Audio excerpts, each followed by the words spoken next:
super, super impressive. I'm constantly in awe of you.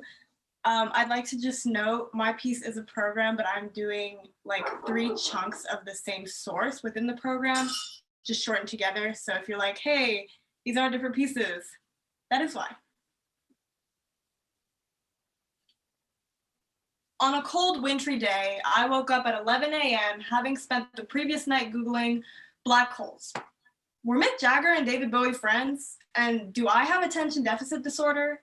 Then I emailed Rachel, who had recently moved across the channel, to confess that I probably, definitely might have attention deficit hyperactivity disorder. She replied, "Are you sure? Everything you described sounds more like depression. Maybe you should talk to someone." What did she mean, everything I had said? I looked back at my previous message. My sign off, I look forward to nothing. When we're young, we think our lives will be creative and vibrant and full, but I increasingly felt like I was being backed into a corner, and the only way forward was this long, dark hallway filled with doors that were slammed shut. Of course, in the age of social media, the doors were glass, and I could stare right through them at my glamorous contemporaries living their best lives with 15 to 20 of their closest friends. I had created a fortress around myself, stacked high with books and a sign on the wall that said, "I don't need you anyway." But I did. Rachel could see it. I needed to see it too.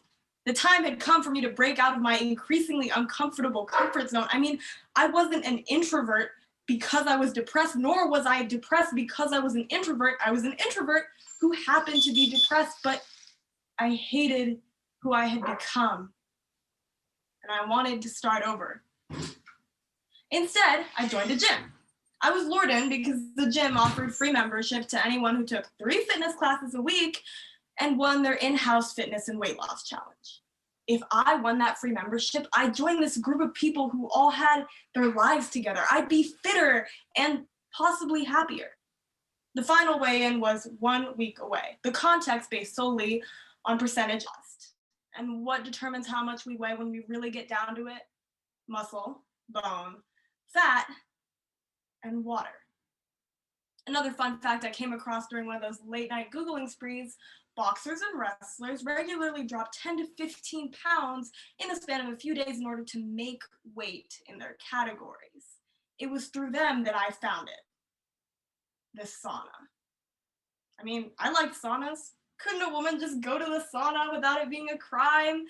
Of course, I told myself in a perfectly normal way. The day of the final weigh-in, I stepped into the sauna, dressed in a black long-sleeve turtleneck, black sweatpants, and black wool socks.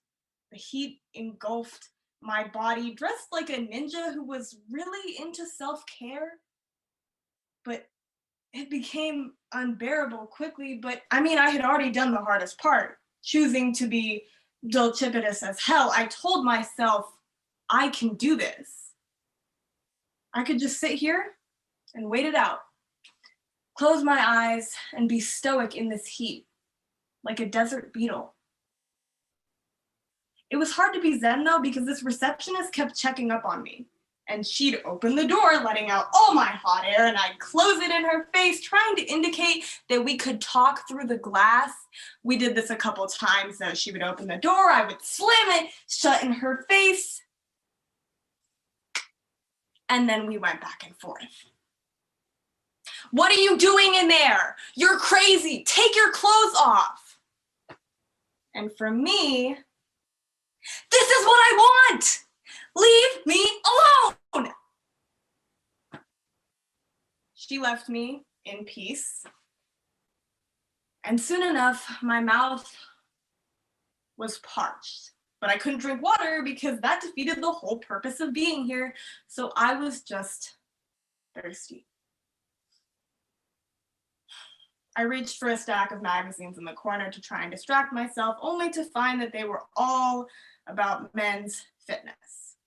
I absentmindedly skimmed a fact box about heat stroke. caused by overstimulation, oversweating, overheating. Heat stroke can cause damage or even death. Wait, what? Later that day, drinking water, I took stock of the facts. My life was small, and I wanted to see it bigger. And bigger, I had learned deep down, meant opening my world up. Thank you.